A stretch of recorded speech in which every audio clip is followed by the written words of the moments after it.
Hello guys, welcome to my channel Techno Sawft.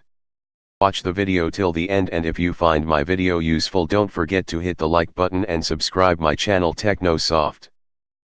Today I am going to show you how to manually disable or stop window updates. Open the settings, then go to update and security. You can see various updates are getting downloading and I cannot use pause option. So follow the steps.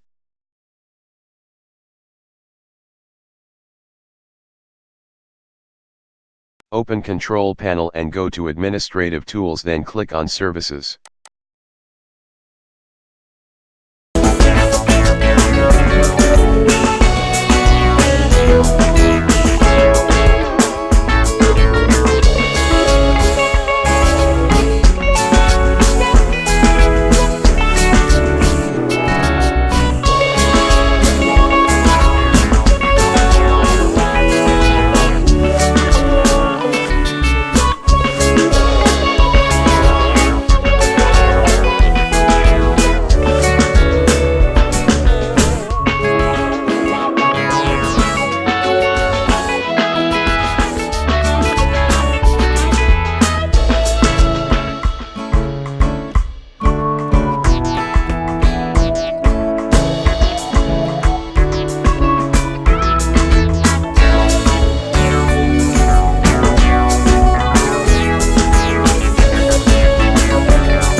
I hope my videos helps you.